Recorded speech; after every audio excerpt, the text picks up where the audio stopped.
So anyway, today we will be doing Rahu in the 10th house and Ketu in the 4th house dance axis. And what happens when these two planets, the shadow planets, are in your 10th house and 4th house? Because remember, Rahu, Ketu, the north and south side of the moon, can never be 7 places apart. Or it can never be more than or less than 7 places apart from each other. They're always 180 degrees apart, always opposite to each other. So one is in the 10th house, the other will be in the 4th house. Now, as always, if you do not know where your Rahu Ketu are placed, all my other astrological details, including now your destiny point. You can actually now see a destiny point in my new report under the initial DP. It'll be under the initial DP on your birth chart on the second page. So that means it shows exactly where your destiny is in this life, what you're here to do, what you're born to do, or what you should accomplish. It's seen through this. So I'm one of the first ones in the world to have this new software, to have this. And also this one shows you your nakshatra and the destiny point. So if you want to know all of these things, including in my books and consultations, for that check out the links here. And also remember the report comes from option 5 all the way to 14. So let's get started with the Rahu Ketu video, shall we? So Rahu in the 10th house and Ketu in the 4th house. So first of all, what is the 10th house? 10th house actually represents your karma, your highest of karma, your actions into the world. See, many people think that 10th house is the career. If 10th house is the career, and you try to see somebody's career, you're going to fail miserably. Career is not seen from the 10th house. Career is seen from some concepts of Gemini. You have to see the aura when you're born in, to see exactly where the income is coming from. What 10th house shows is how your image is going to be in the world.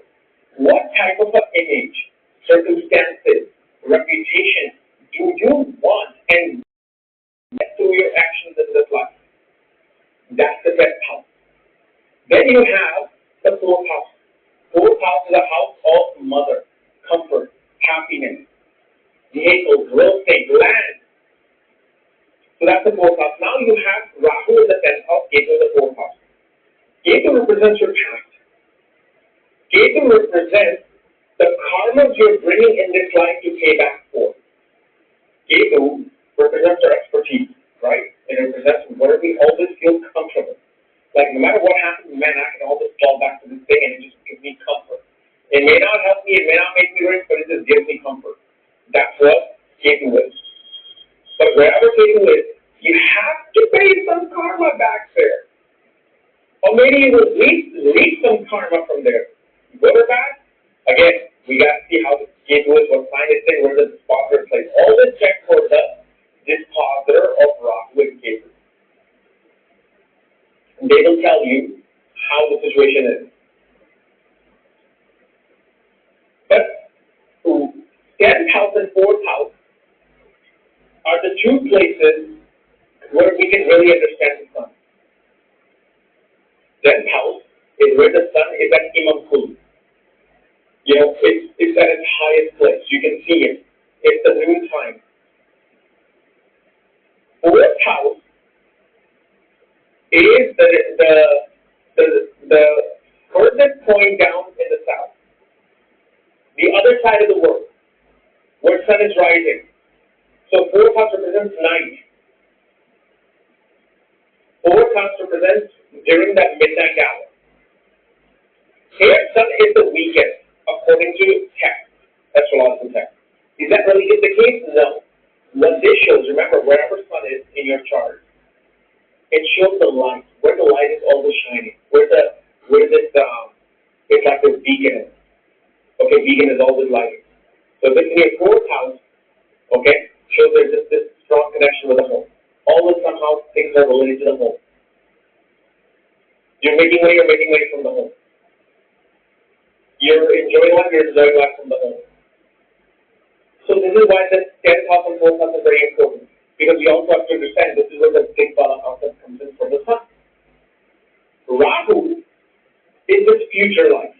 Rahu wants to experience everything that life has to offer.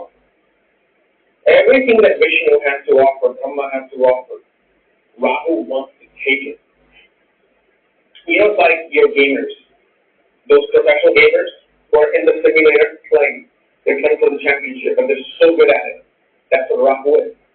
Rahu is this simulation that we play. Rahu makes us think that yes, everything is here and this is what it is here, is what exists. This material thing, this something that I can touch and feel.